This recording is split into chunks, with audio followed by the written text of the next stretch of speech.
So another type of cost classification that you need to be aware of when making decisions is the concept of relevant versus irrelevant costs. This is also the most difficult thing for students to deal with in any problem, whether it be this class or any other class, is determining what information in the problem do you need and what information is there to screw you over. So this will be very important in the real world too when making decisions. We need to only identify the costs and other information that's relevant to our decision. If we include irrelevant information, we come up with the wrong conclusion. So decisions involving choosing between alternatives really mean that we need to figure out which costs or revenue sources are relevant or irrelevant in that decision. To make decisions, it's essential to have a grasp on the concept of differential costs, revenues, opportunity cost, and sunk costs. So that's what we're going to focus on now. Differential costs are costs that are going to change. They're different between alternatives, and therefore they're relevant. Anything that's going to differ between alternatives is going to mean it's relevant and it matters, because if it's different between alternatives, I need to care about it. A difference in revenue between two alternatives is called differential revenue. It would also be relevant. So both are relevant to all decisions because if it changes, it matters. If it don't change, it don't matter. But if it does change, it's going to make a difference in decision making. Differential costs can either be fixed or variable. So you might think, wait a minute, fixed costs don't change. Well, it all depends on the decision. If I'm deciding on whether or not I want to rent one building or another, the rent cost of each building will change depending on which one I choose. So fixed costs and variable costs can be relevant because they can differ between alternatives. What's an opportunity cost? Well, the opportunity cost right now of you sitting and watching this video is that you can't be doing things that are far more exciting, I'm sure, than this. Not to mention the fact that you were crazy enough to pay money to experience this. So you could be working right now instead, and the money you could be made from working would be your opportunity cost of taking this class. So it's the potential benefit that you give up when one alternative is selected over another. Not only this class, but just think going to college in general, you could be making money and instead you are paying money to go to college. Why would any rational person do that? Well, the hope is that when you graduate, you'll be able to make far more money in your future than you would have without a degree. The opportunity costs aren't usually a number found in any accounting record.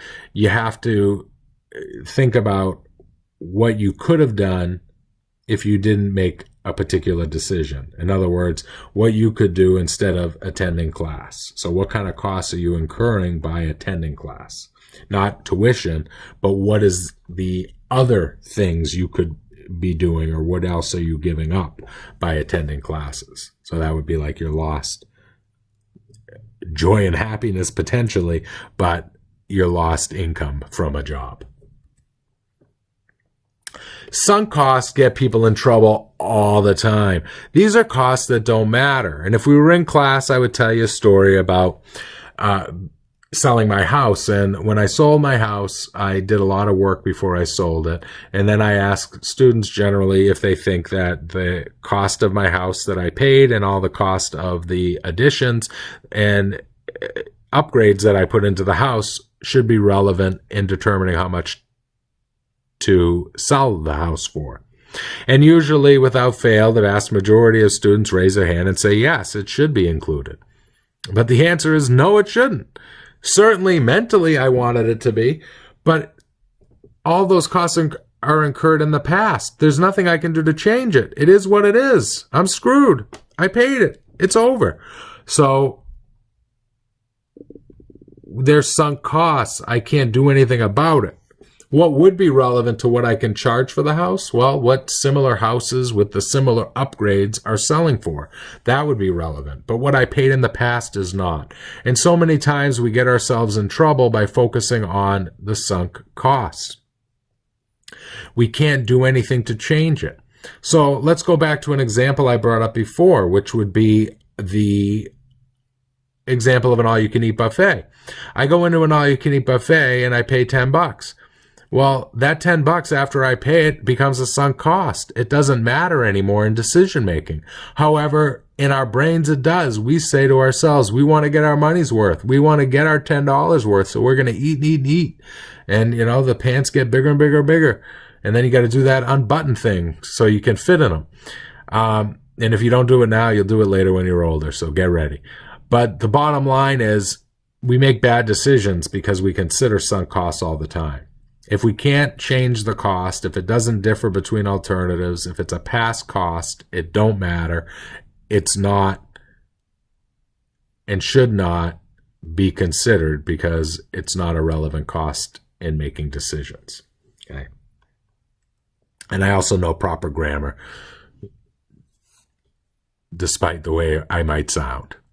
I want you to think easy thoughts.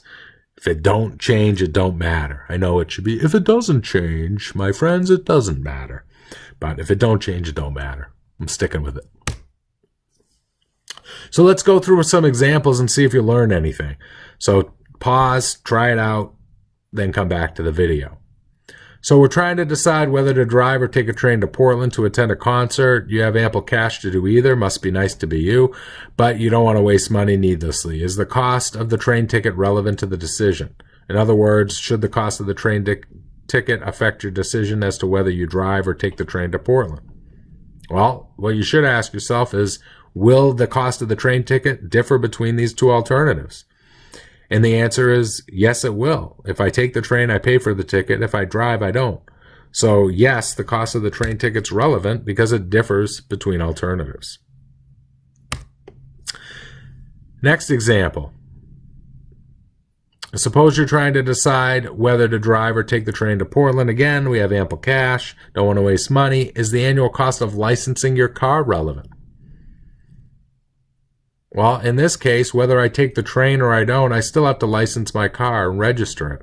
So the answer is no, it's not relevant. Another example of an irrelevant cost that you might relate to more because your parents might be paying for your car registration would be like your UNH parking pass.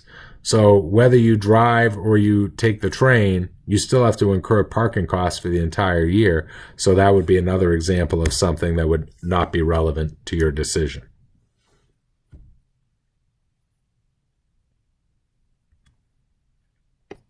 Suppose our car could be sold now for $5,000. Is this a sunk cost? Well, we learned that sunk costs are what we paid in the past. If our car can be sold now for $5,000, that's not a sunk cost. That would be relevant.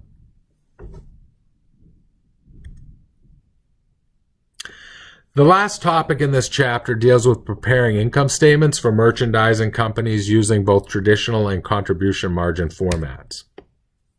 Traditional format you should remember from 502. That's right. Financial accounting is a prerequisite for the course, so you need to remember these things. And if you don't, you better crack open the book. If you still have it, blow the dust off and take a look, or look in your notes, look in the PowerPoints that you might have printed. But you need to remember some of these fundamentals that we learned in 502.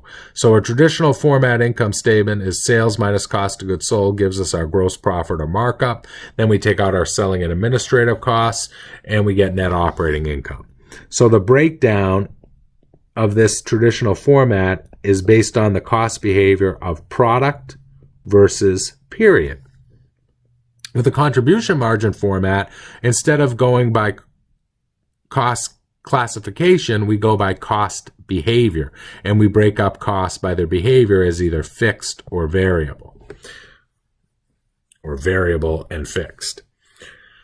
So we take sales minus variable costs, that gets us our contribution margin. Our contribution margin is the amount of money we have to cover fixed costs and then contribute the remainder to our operating income. The basic reason we would use this type of format, which is commonly used by management, even though it's not allowed under GAAP, which is why the other method is used for external reporting, the reason we use this method is it allows us to predict future income very easily. We know as our sales change, our variable costs change, but our fixed costs won't. So we can figure out what our income would be based on various levels of activity, because we know, again, that the variable costs would be impacted by changes in activity, whereas the fixed costs would not. The contribution margin income statement is going to be used for a lot of different decision making that we're going to discuss in this class, including cost volume profit analysis, which is in chapter 5, segment reporting in chapter 6, budgeting in chapter 8, special decisions that we need to make, like make buy analysis, which we'll cover in chapter 13. So that contribution margin income statement is highly useful for managerial decision making because it is very, very easy to utilize it in order to predict costs and profits at various levels of activity.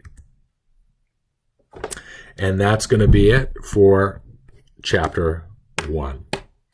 The key in this class, like 502, is going to be to practice. So you need to utilize all of the practice material that's both available on Canvas as well as the practice material that is available through the Connect homework site.